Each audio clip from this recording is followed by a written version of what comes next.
నమస్తే, నేను Kavitha. Welcome to I dream news and నిజాలు. ఇరాన్ మీద అమెరికా, ఇజ్రాయెల్ దాడి చేసి ఇప్పటికీ 2 వారాలు గడిచిపోయాయి. అయినప్పటికీ యుద్ధం ఇంకా అలాగే కొనసాగుతోంది.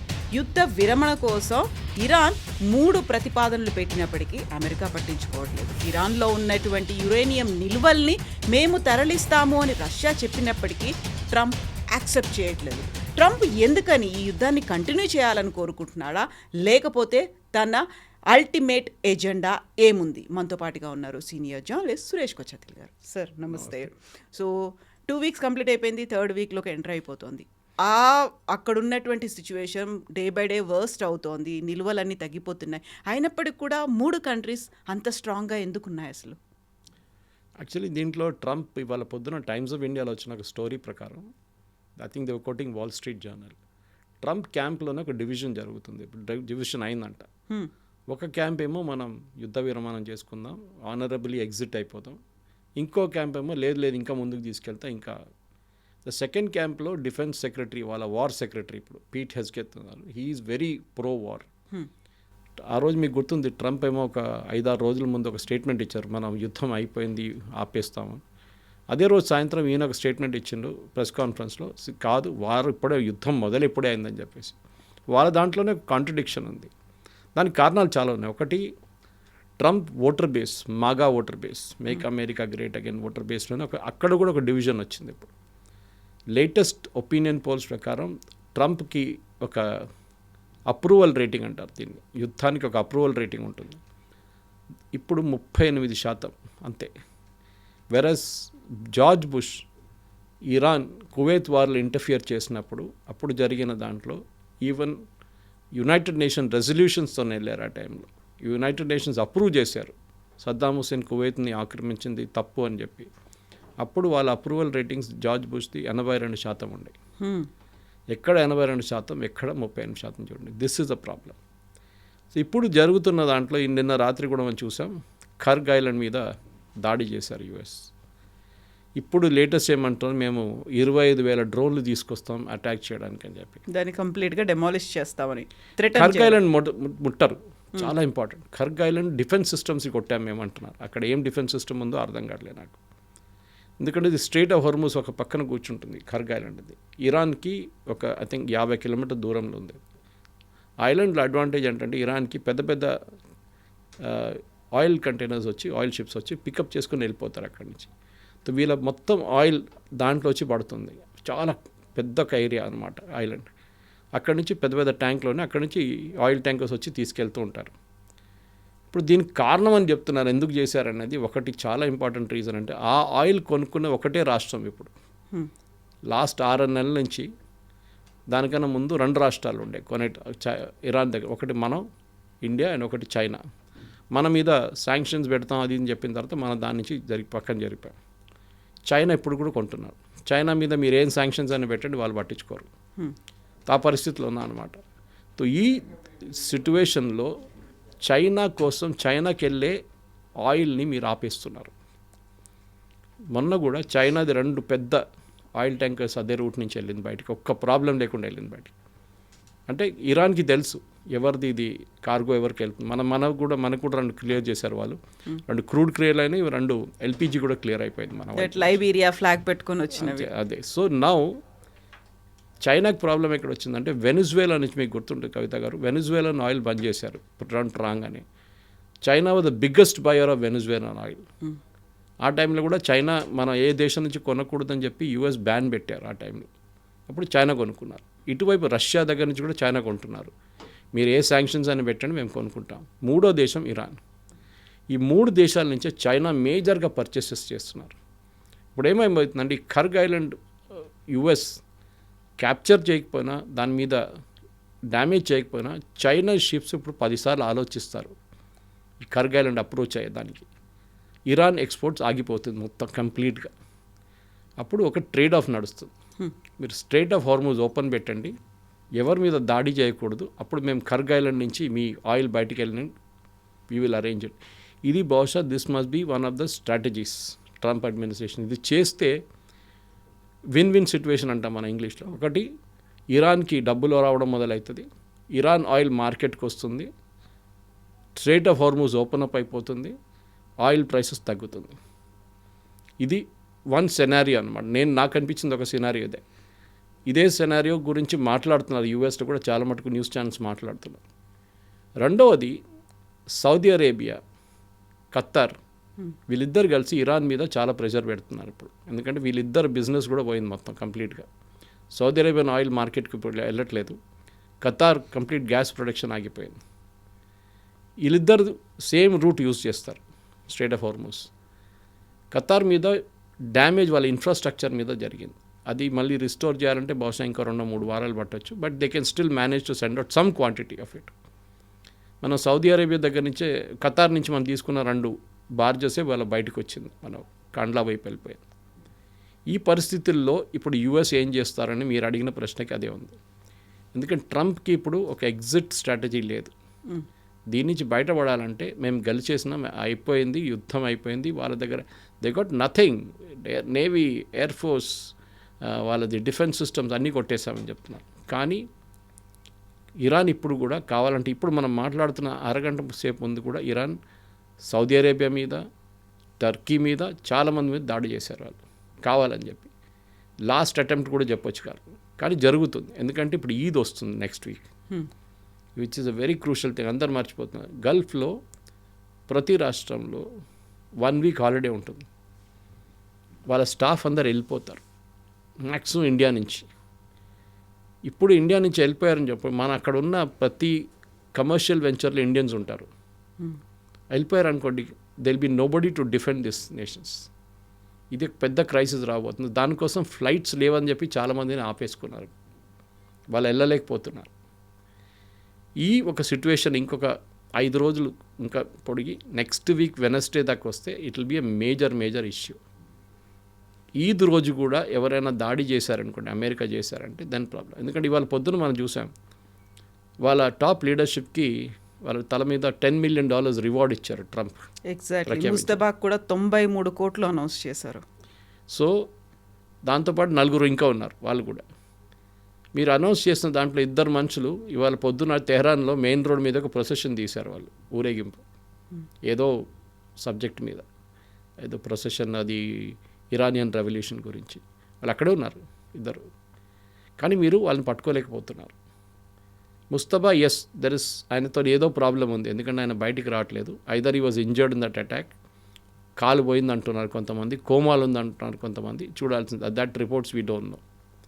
కానీ ఇప్పుడు జరిగే యుద్ధంగా ఉండిపోతుందా, ఇంకా ఏదైనా రూపం తీసుకుంటుందా అని మనం నెక్స్ట్ వీక్, ఇప్పుడు మన ఈ శనివారానికి as we recording this programme exactly 2 weeks, ఇంకా ఒక వారం ఇంకా పడుతుందా, ఇంకా దాని ప్రకారం ఇంకో 2 వారాలకి వెళ్తుందా చూడాల్సిందనమాట.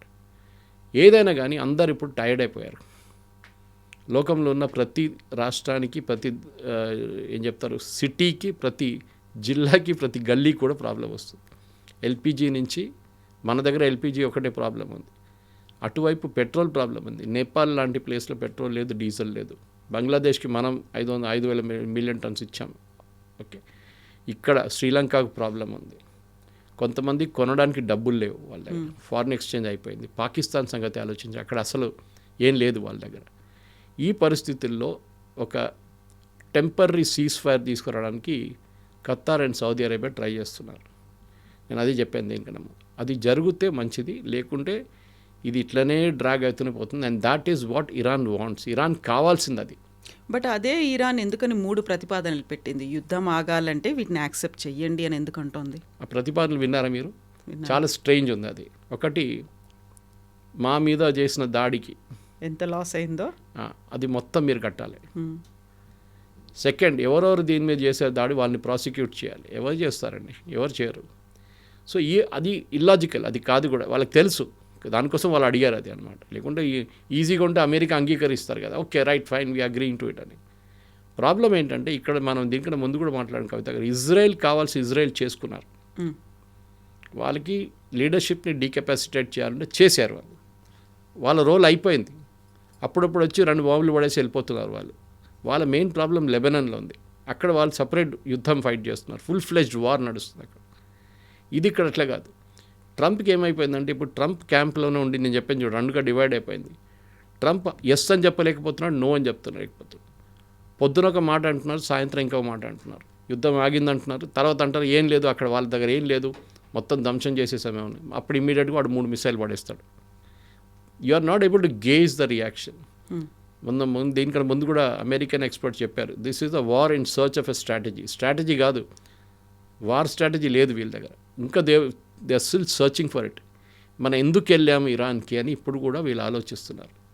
అన్నిటికంటే పెద్ద తప్పు కవిత గారు, వీళ్ళ దగ్గర ఉన్న రిటైర్డ్ 4-స్టార్ జనరల్స్, అమెరికన్ జనరల్స్ మాట్లాడితే ఏమన్నారంటే, మీరు ఒక వార్కి వెళ్ళే ముందు దాని కాన్సిక్వెన్సెస్ ఆలోచిస్తారు. మీరు వాళ్ళని చంపారు లీడర్స్ని, వాళ్ళు రెడీగా ఉన్నారు నెక్స్ట్ లెవెల్ లీడర్షిప్ పికప్ చేయడానికి. వాళ్ళు అదే రాత్రి వితిన్ అవర్స్ వాళ్ళు ఇజ్రాయెల్ని కొట్టారు, పక్కన ఉన్న రాష్ట్రాల మీద దాడి చేశారు. అంటే యూ నెవర్ యాంటిసిపేటెడ్, మీరు అనుకోలేదు ఇజ్రాయెల్ మీద దాడి చేస్తారని తెలుసు, కానీ సౌదీ అరేబియా మీద, యుఏఈ మీద దాడి చేస్తారు, ఖత్తర్ మీద దాడి చేస్తారు మీరు ఎప్పుడు అనుకోలేదు. That is the biggest mistake America did. దానికి కారణాలు ఉన్నాయి. ఒకటి క్లియర్గా, మనం వీళ్ళు ఆయుధాలు కొంటారు యుఎస్ దగ్గర నుంచి. For example Saudi Arabia 100 F-35 కొంటున్నారు. ఏం చేస్తారో తెలియదు, పార్కింగ్ స్పేస్ ఉంటుందో లేదో వాళ్ళకి F-35కి. వాళ్ళు ఎవరితో యుద్ధం చేయట్లేదు, ఎందుకు F-35లు. ఈ అరబ్ కంట్రీస్ అన్నీ ఏం చేస్తారంటే, వీళ్ళందరూ యూఎస్ఏ దగ్గర నుంచి ఆయుధాలు కొంటారు వాళ్ళని హ్యాపీగా పెట్టుకోవడానికి. యుఎస్ ఫ్యాక్టరీస్ ఫుల్ ఫ్లెజ్ ప్రొడక్షన్లో నడుస్తుంది. పేట్రియట్ మిసైల్స్ కానివ్వండి, F-35 కానీ, దానికి కావాల్సిన మిసైల్స్ అన్నీ కొనుక్కుంటారు. ఎవరి మీద బాంబు వేయడానికి వీళ్ళు ఛాన్సే లేదు. వాళ్ళు వచ్చుకుంటారు, అమెరికా హ్యాపీగా ఉంటారు. ప్రాబ్లం ఎక్కడ వస్తుందంటే, వీళ్ళు అనుకున్నారు అమెరికా మా మీద ఎవరైనా దాడి చేస్తే అమెరికా మమ్మల్ని కాపాడుకుంటారు, దానికోసం మేము ఆయుధాలు కొంటున్నామని. ఇప్పుడు ఏమైందంటే అమెరికా రావట్లేదు వీళ్ళ హెల్ప్కి. మన కువైట్లో మీరు చూసుంటారు, ఒక F-35 2 F-35 కొట్టుపడేసారు కింద. అదే కువైత్ బేస్ మీద ఒక అటాక్ జరిగింది, 4 చనిపోయారు అమెరికన్ సోల్జర్స్, 4 నుంచి 6, తర్వాత 2 చనిపోయారు, 6. నిన్న ఒక రీఫ్యూయలింగ్ ట్యాంకర్ క్రాష్ అయింది ఇరాక్లో. ఇప్పుడు యుద్ధం ఇరాన్ నుంచి ఇరాక్కి వెళ్ళిపోయింది. ఇప్పుడు యుద్ధం ఇరాక్లో మనం అర్థం చేసుకోవాల్సింది, largest majority group are also Shias. అక్కడ కూడా షియాస్ ఉన్నారు, they are the largest majority group. Full fledged majority లేదు ఇరాన్ లాగా 90% షియాస్ కాదు. అక్కడ సర్టన్ పర్సంటేజ్ వాళ్ళు ఉన్నారు. దాంట్లో ఐసిస్ వాళ్ళు ఉన్నారు కొంతమంది. వాళ్ళు ఇప్పుడు యుఎస్ టార్గెట్స్ మీద దాడి చేస్తున్నారు. As we speak Damascus capital మీద కూడా దాడి జరిగింది ఇవాళ. నేను వస్తూ ముందు చూశాను, డమాస్కస్ క్యాపిటల్ మీద కూడా జరుగుతుంది. సో ఈ పరిస్థితుల్లో ఇప్పుడు ఏం చేస్తారు అమెరికా అనేది ప్రశ్న అవుతుంది. ఎందుకంటే అమెరికా అయిపోయిందని పారిపోతే అందరు నవ్వుతారు వాళ్ళ మీద, ఏంటి మీరు భయపడ్డారు, ఇరాన్తో భయపడ్డారు ఏంటి, మీరు ఏం చేసుకోరు యుద్ధం. డొమెస్టిక్ ఆడియన్స్కి ప్రాబ్లం వస్తుంది. ప్రెసిడెంట్ ట్రంప్ ఒక స్టేట్మెంట్ చేశారు మొన్న, అది ఆయనకి పొలిటికలీ చాలా కాస్ట్లీగా పడ్డది. ఒకటి ఏమన్నారంటే, గ్యాస్ ప్రైసెస్ పెరిగితే మంచిదే కదా, we will make more money అన్నారు. Who is this we? Oil companies, ప్రజలు కాదు. అక్కడున్న ప్రజలు డబ్బులు ఎక్కువ కడుతున్నారు పెట్రోల్కి, డీజిల్కి. సో ఇమీడియట్లీ ఆయన చెప్పిన తర్వాత దాన్ని కరెక్ట్ చేయడం వాళ్ళ అడ్మినిస్ట్రేషన్ ట్రై చేశారు, కానీ అది ఇంప్రెషన్ వెళ్ళలేదు. We will make money, more money అన్నారు. అంటే వాళ్ళ ఆయిల్ కంపెనీస్లో ఉన్న ఫ్రెండ్స్ అందరూ మస్తు సంపాదించుకుంటారు డబ్బులు. ఇది ట్రంప్కి వచ్చే అన్నిటికంటే పెద్దగా మిడ్ టర్మ్ ఎలక్షన్స్కి ఒక క్యాంపెయిన్ లాగా ఎప్పుడే మొదలైందన్నమాట. క్యాండిడేట్ సెలక్షన్స్, వాళ్ళ ప్రైమరీస్లో రన్ ఆఫ్స్ అన్నీ నడుస్తుంది. ఇప్పుడే అర్థమైపోయింది ట్రంప్కి that it is going to be disaster. ఎందుకంటే ఇప్పుడైనా మిడ్ టర్మ్ పోల్స్లో రూలింగ్ పార్టీ ఓడిపోతారు అమెరికాలో. ద ఓన్లీ టైం 2-3 సార్లు గెలిచారు. ఒకటి లాస్ట్ బైడెన్ అడ్మినిస్ట్రేషన్లో ఒక 2 years ముందు గెలిచారు వాళ్ళు ఒకసారి. So that is only time exception. ఈసారి ఈ మిడ్ టర్మ్ పోల్స్లో వాళ్ళ ఎంపీస్ తగ్గితే, అంటే వాళ్ళ రిప్రజెంటేటివ్స్ అంటారు, వాళ్ళు తగ్గితే Trump will become a lame duck president. ఆయనకు పవర్ లేకుండా పోతుంది. ఆయన ఒక స్టేట్మెంట్ కూడా ఇచ్చారు, మీకు గుర్తుండి ముందు, నన్ను ఇంపీచ్ కూడా చేస్తారు వీళ్ళు అని. ఆ భయం కూడా ఉంది ట్రంప్కి. కానీ ఇప్పుడున్న పరిస్థితుల్లో ఇరాన్ దగ్గర ఆయుధాలు డెఫినెట్గా తగ్గిపోయింది, దాంట్లో డౌట్ లేదు. కానీ వాళ్ళు ఎక్కడి నుంచో ఆయుధాలు తెప్పించుకుంటున్నారు. అది తజికిస్తాన్ వైపు నుంచో అజర్బైజాన్ వైపు నుంచో అర్థం కావట్లేదు. వాళ్ళ దగ్గర ఆయుధాలు వస్తున్నాయి, కానీ యుఎస్ కానీ ఇజ్రాయెల్ చూస్తూనే ఉన్నారు శాటిలైట్స్ నుంచి, వీళ్ళు ఎక్కడ తెప్పించుకుంటారు, ఏం చేస్తున్నారు. ఇరానియన్ లీడర్షిప్ కనిపించట్లేదు. లారజాని కానీ ఎవరైనా కానీ ఎవ్వరు కనిపించట్లేదు. They totally disappeared. ఇవాళ పొద్దున అదే చెప్పారు ప్రెసిడెంట్ ట్రంప్. అప్పుడు కూడా వాళ్ళ అడ్మినిస్ట్రేషన్ నడుస్తుంది. ఇప్పుడు ఈవెన్ ఇజ్రాయెల్ చెప్తున్నారు regime change is not possible. మళ్ళీ మీరు ఎందుకు వెళ్ళారు అక్కడ ప్రెసిడెంట్ ట్రంప్? మీరు అన్నారు రెజీమ్ చేంజ్, సరెండర్, నేనే సెలెక్ట్ చేస్తాను అన్నీ చెప్పిన మనిషి ఇప్పుడు మాట్లాడలేదు. ఐ థింక్ అమెరికాలో లాస్ట్ ఒక 20 సంవత్సరాల్లో అన్నిటికంటే పెద్ద ఒక స్ట్రాటజిక్ లాస్ అనేది ఈ యుద్ధం జరుగుతుంది. ఇరాక్ గెలిచారు, no problem. Of course ending was a mess. అక్కడ సద్దాం హుసేన్ పోయిన తర్వాత మొత్తం it became a complete mess. Libya కూడా అదే జరిగింది గద్దాఫీతో. సిరియా కూడా అట్లనే ఉంది. కానీ ఇక్కడ అది కాదు. ఇక్కడ ఇంకా ఒక సివిల్ వార్ స్టార్ట్ కాలేదు. ఆయుధాలు లేవు వాళ్ళ దగ్గర, ప్రజల దగ్గర. సివిల్ వార్ మొదలవంటే ఆయుధాలు కావాలి. వీళ్ళు కర్డ్స్తో ట్రై చేశారు, ఒక వారం కూడా నడవలేదు. టర్కీ వార్నింగ్ ఇచ్చారు, కర్డ్స్తో ఇన్వాల్వ్ చేయకండి, మళ్ళీ we will withdraw support. Immediately కర్డ్స్ని పక్కన పడేశారు. యుఎస్ కరేపాకు పడేసినట్లు పడేశారు. ఈ పరిస్థితిలో ఉన్నాయి ఇప్పుడు. ఇవాళ నుంచి రేపు పొద్దున్న దాకా ఏం జరుగుతుందో మనం చెప్పలేకపోతున్నాం. కానీ దాడులు నడుస్తూనే ఉన్నాయి ఇరాన్ వైపు నుంచి కంటే. And strait of Hormuz is the biggest problem. So ఇన్ని సిచ్యువేషన్స్ ఉన్న తర్వాత ఫస్ట్ ఖమేనీని కొట్టేసిన తర్వాత నెక్స్ట్ టార్గెట్ ఏంటి అనుకుంటే మేబీ యురేనియన్ ప్లాంట్స్ అక్కడ ఉన్నాయి కాబట్టి దాని మీదేమో అనుకున్నారు. బట్ దానికి సంబంధించి కూడా రష్యా ముందుకు వచ్చింది, మేము వాటిని తీసుకెళ్ళి మా దగ్గర పెట్టుకుంటాము అనేది. బట్ దాన్ని కూడా ఎందుకు యాక్సెప్ట్ చేయట్లేదు? యాక్సెప్ట్ చేస్తే పుటిన్కి ఆల్రెడీ విక్టరీ మీద విక్టరీ వస్తుంది అక్కడ. పుటిన్కి ఈ క్రూడ్ ఆయిల్ ప్రైస్ పెరిగిన తర్వాత వాళ్ళకు Russian oil companies are making money like crazy అంట. వాళ్ళు మనం కూడా కొనుక్కుంటున్నాం, చైనా కొంటున్నారు, ఎవరు కావాలంటే కొనుక్కుంటున్నారు. $70 $80కి అమ్ముతున్నారు. అఫ్కోర్స్ వరల్డ్ మార్కెట్లో $100 నడుస్తున్నాయి, కానీ వీళ్ళు ఆ రేట్లో అమ్మలేరు. Because they are under sanctions. So డిస్కౌంట్లు ఇస్తున్నారు, 70-75కి ఇస్తున్నారు. మనం కూడా కొంటున్నాం, మనకి ఇంకా బహుశా తక్కువ ఇస్తున్నారు, చెప్పరు ఓపెన్ మార్కెట్లో. పుటిన్ ఆఫర్ ఆ రోజు ఫోన్ కాల్లో ఇది వచ్చిందని చెప్పి ఇవాళ వాల్ స్ట్రీట్ జర్నల్ రిపోర్ట్ చేశారు that we will take this uranium, మా దగ్గర తీసుకెళ్ళి మేము మా దగ్గర పెట్టుకుంటాం. సో కానీ ప్రెసిడెంట్ ట్రంప్ పుటిన్ ఎప్పుడు బిలీవ్ చేయరు, అదే ప్రాబ్లం. ఇది జరిగింది అనుకోండి, పుటిన్కి యూక్రెయిన్లో ఒక అప్పర్ హ్యాండ్ వచ్చేస్తుంది. చూడండి, ట్రంప్ పుటిన్ మాట వింటున్నారు అని చెప్పి ఆల్రెడీ నెతన్యాహు ఆర్డర్ చేస్తే ట్రంప్ డ్యాన్స్ చేస్తున్నారని చెప్పి అదే మనుషులు ఇప్పుడు అది కూడా చెప్తారు. ఇది కూడా సో అది జరుగుతుంది. పుటిన్ ఇచ్చిన ఆఫర్ నా పాయింట్ ఆఫ్ వ్యూలో చాలా మంచి ఆఫర్. ఎందుకంటే ఎప్పుడు చెప్తాను, the monkeys on somebody shoulder. కోతిని తీసుకొని ఇంకొంత తల మీద షోల్డర్ మీద పెట్టేసాం మనం, వాడు చూసుకుంటాడు కోతిని. ఇప్పుడు అది చేయకుండా లేదు, ఇరాన్ మీకు హ్యాండ్ ఓవర్ చేయరు. ఇరాన్ ఎవరికో హ్యాండ్ ఓవర్ చేస్తారంటే అది రష్యాకే హ్యాండ్ ఓవర్ చేస్తారు, చైనాకు కూడా చేయరు. వాళ్ళు చేయనియండి. IAEA ఇన్స్పెక్షన్ కంపల్సరీ పెట్టండి. That IAEA will inspect uranium అక్కడి నుంచి మూవ్ చేసిన తర్వాత ఇంకా ఇరాన్ దగ్గర యురేనియం లేదు అనేది ఇంటర్నేషనల్ అటామిక్ ఎనర్జీ ఏజెన్సీ వచ్చి సర్టిఫై చేయాల్సి వస్తుంది. వాళ్ళకి ఫెసిలిటీస్ ఉంది, వాళ్ళు దీనికన్నా ముందు కూడా ఇరాన్లో చాలా సంవత్సరాలు ఉన్నారు, దే కెన్ డూ ఇట్. కానీ చేయనియట్లేదు. ఇది ట్రంప్ ఏం చెప్తారు, ఓడిపోతున్నా దానికి భయపడుతున్నారు.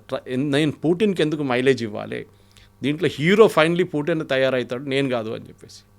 ఇది ట్రంప్ ప్రాబ్లం. ఇవాళ కూడా చూడండి, ఆయన స్పీచెస్ లాంగ్వేజ్ చూస్తే వీ హ్యావ్ వన్, అన్నీ గెలిచేస్తాం, ఇరాన్లో అన్నీ కొట్టి పడేసాం.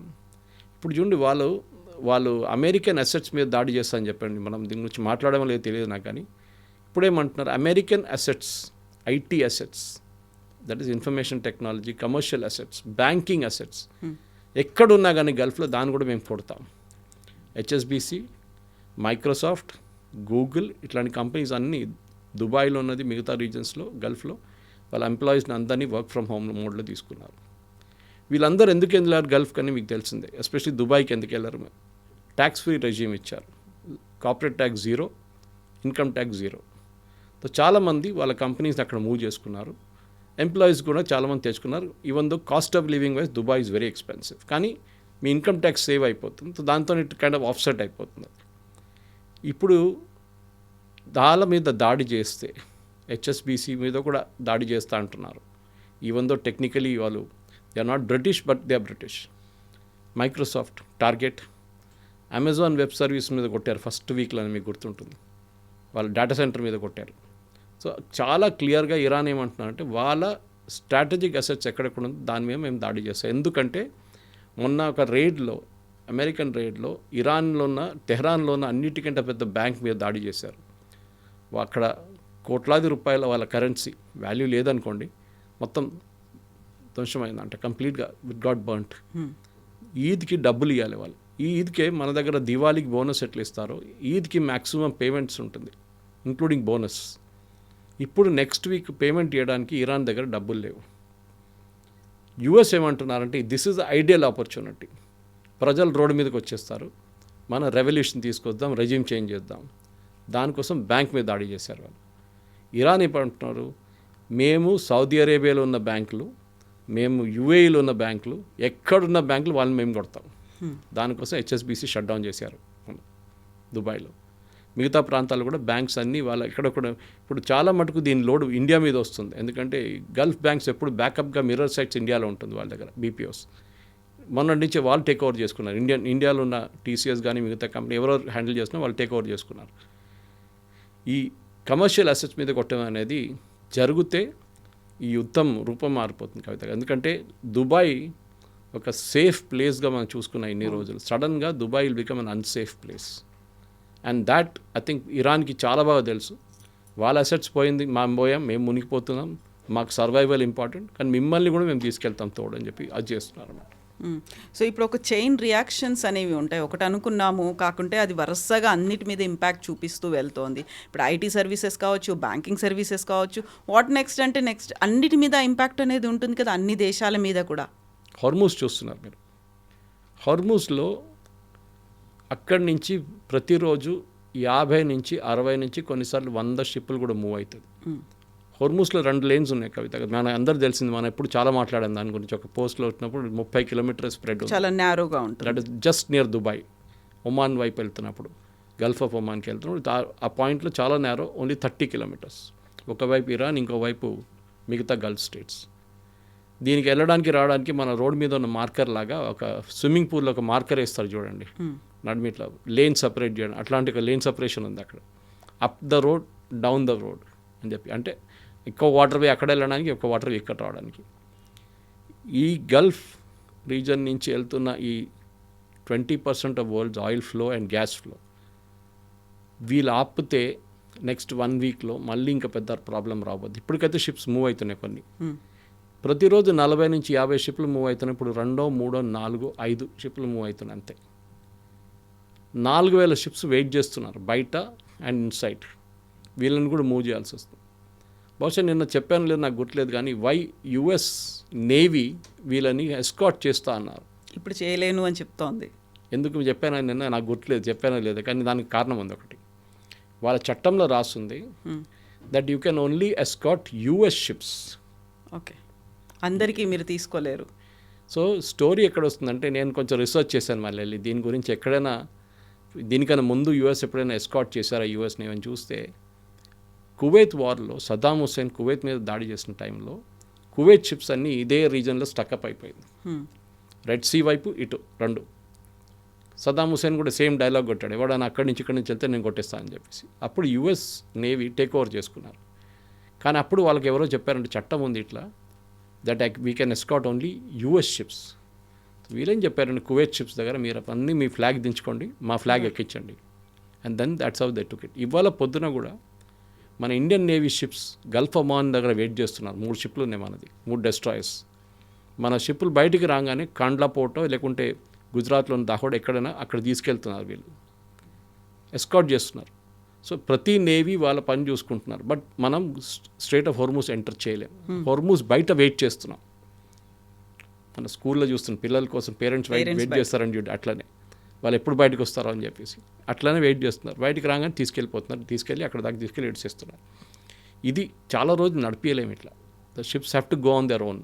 కానీ ఈ పరిస్థితుల్లో ఇరాన్ ఇప్పుడు ఏమంటున్నారు, మీరు మా షిప్స్ మీద దాడి చేశారు, మీరు మా నేవీని ధ్వంసం చేశారు, మేము మీ షిప్స్ని ఇడవాము. ఓకే, దీనికి 2-3 రీజన్స్ ఉన్నాయి. ఒకటి మైన్స్ అన్నారు, మీకు గుర్తుంటుంది.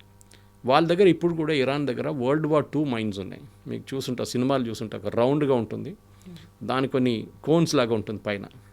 It's impact mines. దాన్ని ఏదైనా వచ్చి కొడితే అది బ్లాస్ట్ అవుతుంది, కానీ డ్యామేజ్ ఎక్కువ ఉండదు. కానీ డ్యామేజ్ ఉంటుంది డ్యామేజ్ ఉంది, కానీ షిప్ సింక్ అయితే కాదు, మునిగిపోదు. రెండవది, వీళ్ళ దగ్గర స్పీడ్ బోట్స్ ఉన్నాయి, చిన్న చిన్న స్పీడ్ బోట్స్. మన హుస్సేన్ సాగర్ లేక్లో చూస్తాం చూడండి, ఒక యమహా మోటార్ పెట్టి ఫాస్ట్గా నడిపించుకొని తీసుకెళ్తారు. దాంట్లో ఇద్దరు కూర్చుంటారు, ఒకడు వెనక ఆర్పీజీ పెట్టుకుంటాడు, propel grenade, rocket propel grenade. Ship దగ్గర వెళ్ళి కొడతారు, it will go directly and hit the ship at the base అన్నమాట. రెండవది వీళ్ళ దగ్గర జెట్ స్కీస్ ఉంది, మన గోవాకి వెళ్తే కనిపిస్తుంది జెట్ స్కీస్. ఇదే జెట్ స్కీస్లో ముందున్నోడు నడిపిస్తున్నాడు, వెనుకనోడు ఆర్పీజీ పట్టుకు వాళ్ళ కోస్ట్ నుంచి షిప్ దాకా with in a matter of 5 minutes reach అయిపోతారు. డ్యామేజ్ జరుగుతుంది అంటే షిప్ ఇట్లా మూవ్ అవుతుంది మెల్లగా, వీళ్ళు ఇక్కడి నుంచి వచ్చి కొడతారు దాన్ని. ఈవెన్ కోస్ట్ నుంచి కొడితే, ఇరానియన్ కోస్ట్ నుంచి కొడితే 1.5 minutesలో వాళ్ళ మిసైల్ అక్కడ వెళ్ళి కొడుతుంది దాన్ని. దీనికి అన్నిటికంటే పెద్ద ప్రాబ్లం, ఇప్పుడు అక్కడ చాలా పెద్ద హీట్ వేవ్ నడుస్తుంది. హ్యూమిడిటీలో 8 నుంచి 20 మీటర్ల దాకా ఒక హేజ్ లాగా ఉంటుంది, మీకేం కనిపించదు. ఈవెన్ పైనుంచి షిప్ పైనుంచి చూస్తే మీకు ఒక వైట్ కవర్ లాగా ఉంటుంది. మనం ఎయిర్క్రాఫ్ట్లో పోతున్నప్పుడు పక్కన క్లౌడ్ ఎట్లా ఉంటుంది అట్లాంటి కవర్ ఉంటుంది. ఈ బోట్లో ఏం చేస్తారంటే దాని కింద నుంచి వస్తారు, వచ్చి కొడతారు. సో క్యాప్టెన్ కూడా కనిపించదు ఏమొస్తుంది అనేది. రాడార్లో కూడా కన్ఫ్యూజ్ సిగ్నల్స్ ఉంటుంది. ఇది అడ్వాంటేజ్ ఇరాన్కి. దానికోసం భయపడుతున్నారు వీళ్ళందరూ, వాళ్ళకి తెలుసు ప్రాక్టికల్. ప్రెసిడెంట్ ట్రంప్ ఒక స్టేట్మెంట్ ఇచ్చారు మొన్న, దమ్ముంటే షిప్ ఓనర్స్ మీరు తీసుకెళ్ళండి అని చెప్పి. ఎవరు దమ్ము, ఆయన ఉంటే ఆయన చూపించాలి కదా ముందు, వాళ్ళ నేవల్ షిప్స్ రానియండి, అప్పుడు వాళ్ళు చూపిస్తారు ఇరాన్ ఏం చేస్తారు అనేది. మీరు షిప్ క్యాప్టెన్స్ని ఛాలెంజ్ చేస్తున్నారు, వాళ్ళ జీవితం చూసుకోవాలి. నేను ఇవాళే చదివాను, మన దగ్గర నుంచి ఒక చీఫ్ ఇంజనీర్ చనిపోయారు ఇవాళ అక్కడ నిన్నట్టు ఒక అటాక్లో, షిప్ క్యాప్టెన్, షిప్లో ఉన్న ఒక చీఫ్ ఇంజనీర్. ఇట్లాంటి చాలామంది చనిపోతారు. వాళ్ళ లైఫ్ ఇంపార్టెంట్ వాళ్ళకి. మీరు కార్గో గురించి మాట్లాడుతున్నారు, మీరు ఆయిల్ గురించి మాట్లాడుతున్నారు, ఫర్టిలైజర్ గురించి మాట్లాడుతున్నారు, అక్కడ ఉన్న జీవితాలు కూడా ఉన్నాయి కదా. ప్రతి షిప్లో 200-300 మంది సీఫేరర్స్ ఉంటారు. ఇండియన్ గవర్నమెంట్ అయితే సీఫేరర్స్ దగ్గర చాలా క్లియర్గా చెప్పారు, మీరు చాలా కేర్ఫుల్గా ఉండండి, రిస్క్ తీసుకోకండి. We will not ask you to come back. మీ ఉద్యోగం పక్కన పడేసి మీరు రా అని చెప్పట్లేదు, మీరు ఉండండి, బట్ బీ వెరీ కేర్ఫుల్.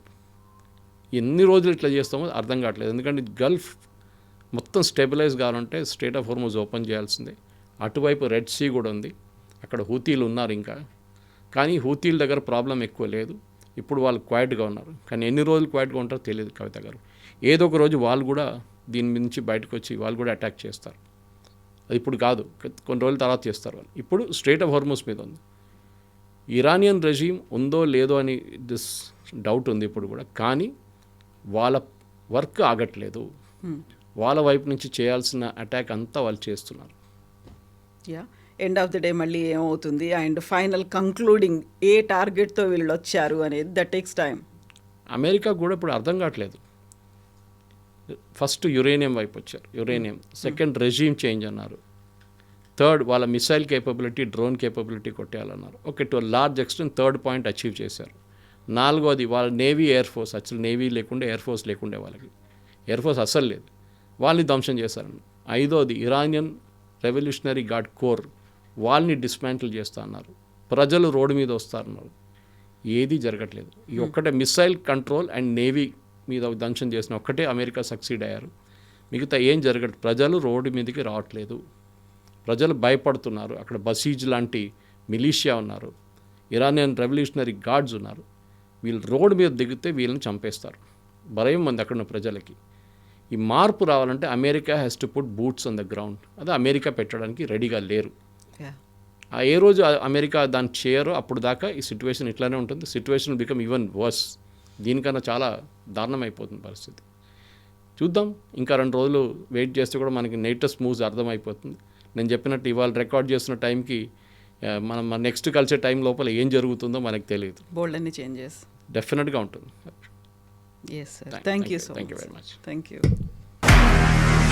నిజంగా ప్రస్తుతం ఉన్నటువంటి సమాజం దేనికి ప్రయారిటీ ఇస్తుంది? ఆర్థిక సంబంధాల చుట్టూ మాత్రమే తిరుగుతోంది. మళ్ళీ ఎన్నికలంగానే చాలా విరక్తి కలుగుతున్నాం.